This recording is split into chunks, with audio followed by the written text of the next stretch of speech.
Good morning and welcome, fellow sovereigns. And I'm trying something new today. I actually think my phone has a better picture than my laptop, because the last few laptop ones I've done, I've been very blurry. Anyway, we will see if I need to go and get myself a microphone and something else, speaker. I've got those in Australia, but not here. So I want to talk about discomfort and staying with it. And this is very different from avoiding comfort zones, which I talked about 4 or 5 days ago, I think. So the idea of getting out of your comfort zone is the idea that when you're happy, when you're safe, when you're feeling okay and at home, and then choosing to take a challenge, to do something that you haven't done before.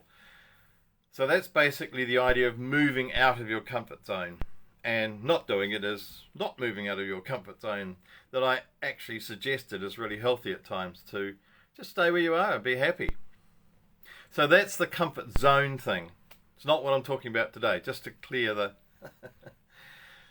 So this comfort thing, if you like, is about when the world brings you discomfort, what to do with it. And there's a million things we can do with it. We can kind of project it, try and make somebody else uncomfortable.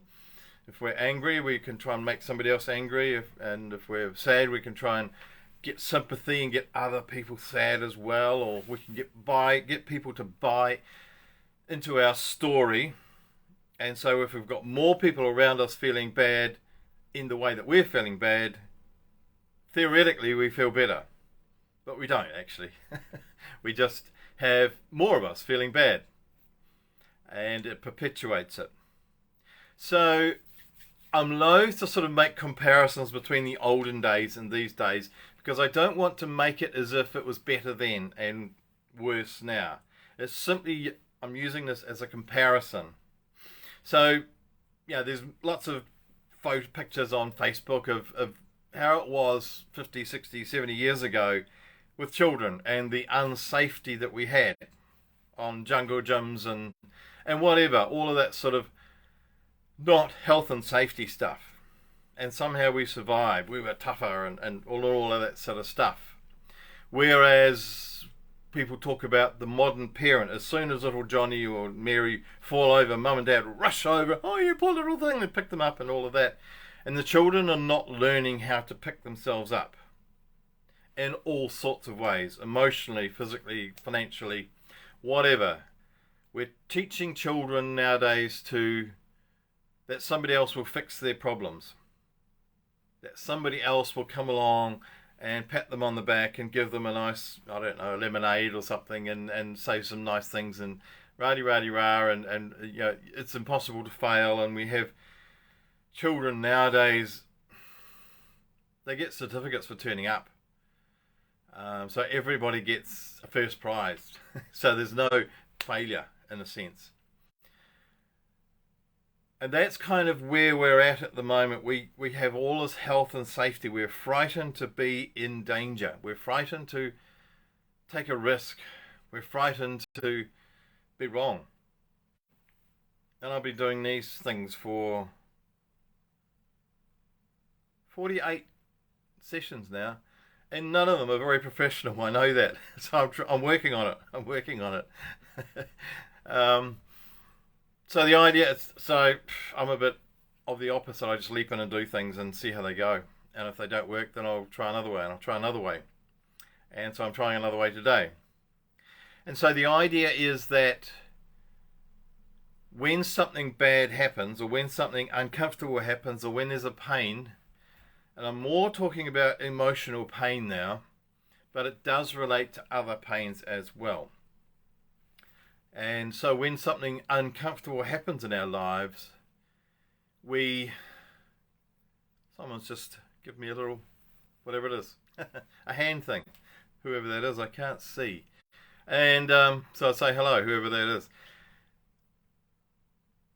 And so the idea is that we run away from these pains. in some way. So as I said, we can do the projection thing, try and make somebody else feel like we are, or with the mistaken belief that if I can make somebody else angry or upset, then my anger goes to them, and so I don't have it.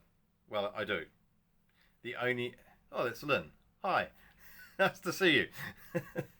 And so, and there's stories of Tibetan and all sorts of other traveling monks, and they purposely put a stone in their shoe, a little pebble, and while they're walking, it annoys the heck out of them. But it keeps them present. It keeps them reminded of what they are doing. I'm here. It keeps their mind in the present and in the prayer of what their journey is about. It keeps them present. And so one of the other ways of avoiding pain is to dive into addictions. And there's 1,000 addictions. There's the obvious ones of drink and drugs and alcohols, drink, whatever, and pornography and stealing stuff and having dramas and buying stuff and and gossiping and all those other addictions that we have, addictions to work. So they are a way of running away from pain. And so pain never goes unless we go into it. And so as an example, so I came over to New Zealand last May 22, losing track, and I immediately fell in love with the country. I'd been out for 15 years, came back, and it's like, oh, I think it's time to come home. And so I've been in that coming home phase, and I've just been sort of going to many places around, mainly the North Island,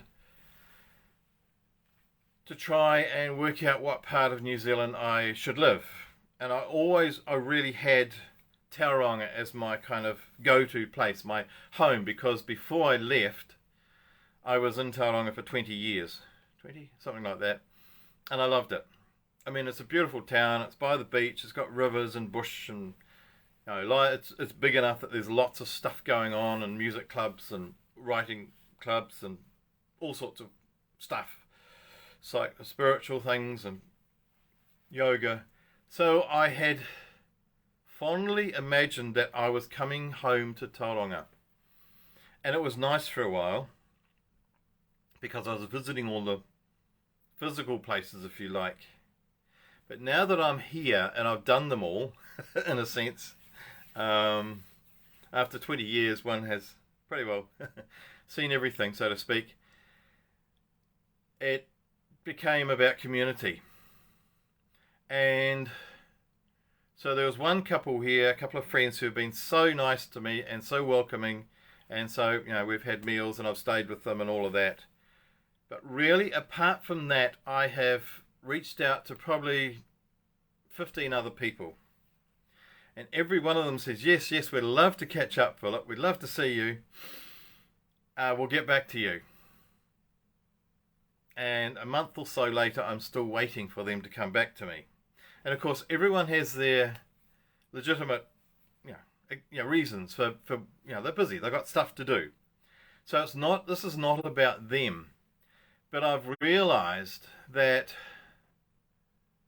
no, I've admitted to myself that I am in pain, that I'm actually feeling lonely, and I'm actually feeling like, I don't know what the word is, but when you go back to an old home and you feel like you'll be at home when you get there and it's no longer home.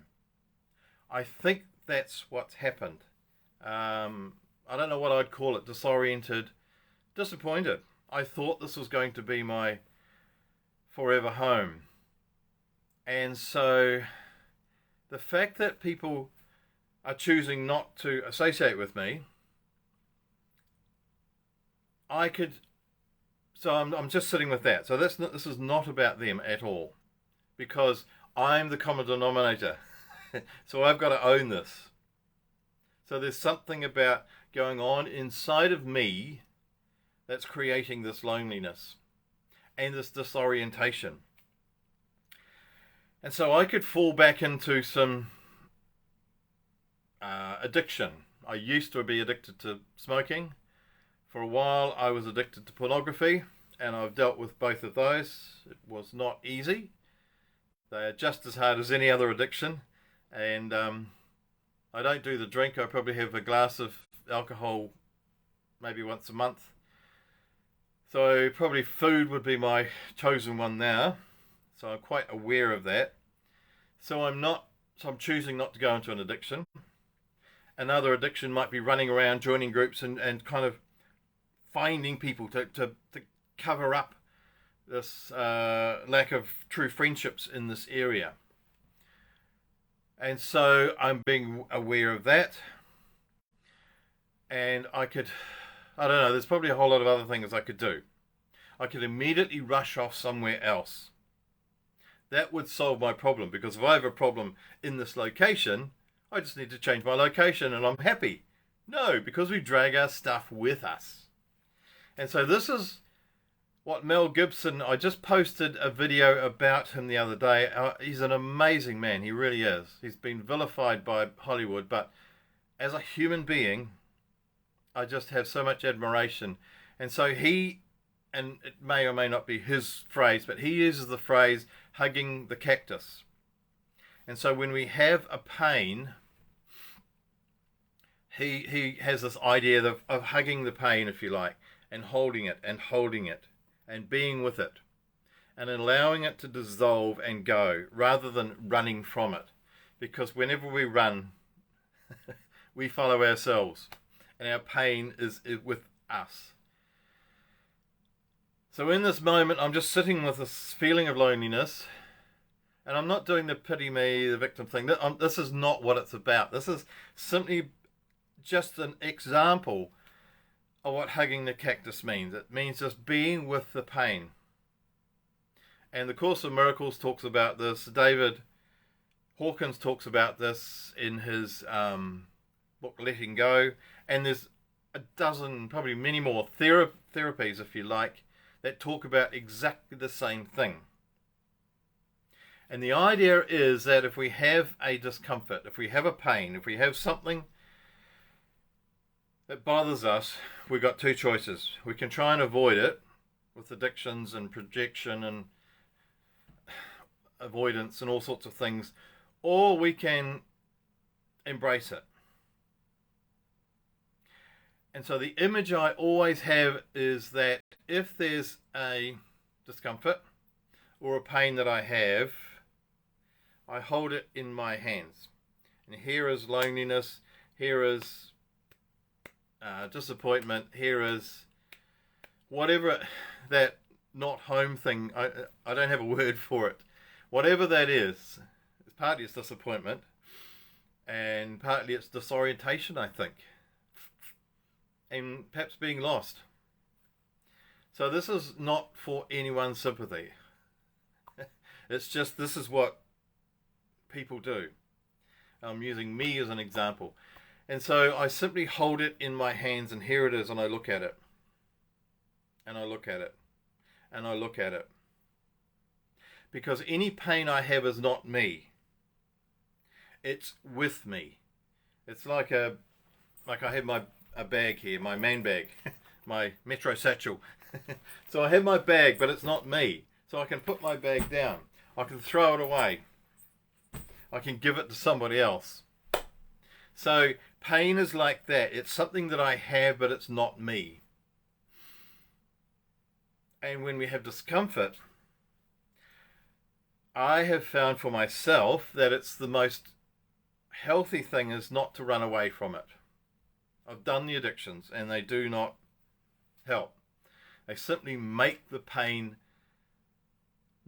make us numb to the numb to the pain, and the pain doesn't go. It's just there. And the moment we stop numbing ourselves, the moment I stop drinking, the moment I stop smoking, the moment I stop gambling, the moment I stop buying more clothes, the moment I stop running around gossiping, whatever, oh, there's that pain again. So numbing ourselves with addictions just kind of pretends that it's not there, but it doesn't go.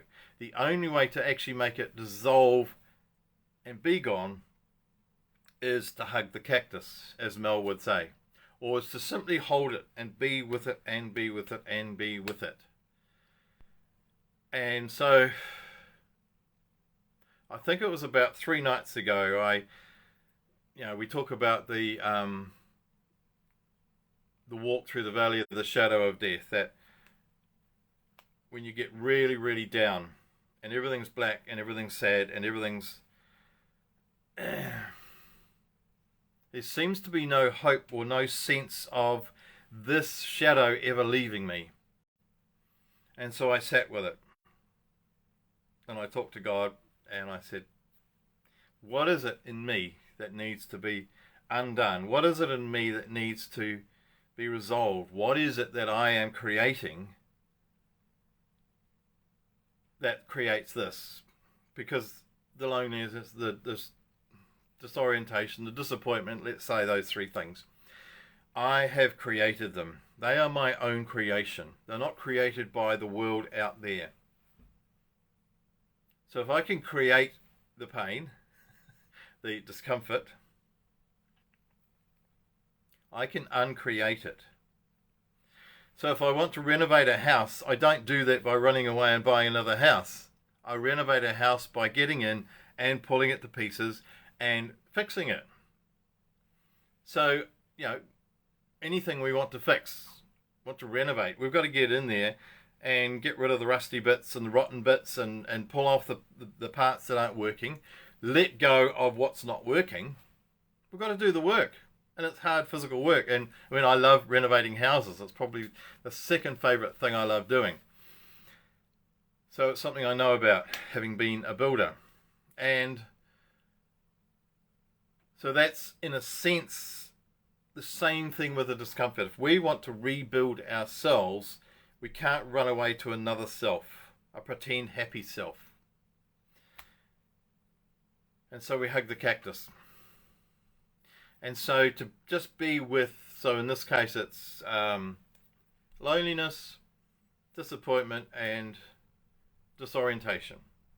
Your one might be something absolutely different. Whatever it is, the first thing to do is name it. Find a name for it, because when it's unnamed, you can't deal with it. And so it's like this nameless thing that's like herding cats. When we name it, we've got something we can hold in our hands. Now here is disappointment, here is disorientation, here is, what else? Loneliness. Here they are. I'm owning them. They are mine. And when I own them, I can look at them. And usually there's not much that needs to be done after that. There's just the owning it and seeing it and being with it and being with it and being with it and being with it. And eventually I will look down and they've gone. One by one they will have gone. Because the owning is the process. The being with is the process. So once we've owned it and held it, kept it to ourselves, embrace the cactus, hug the cactus, sorry. Once we've done that for whatever time,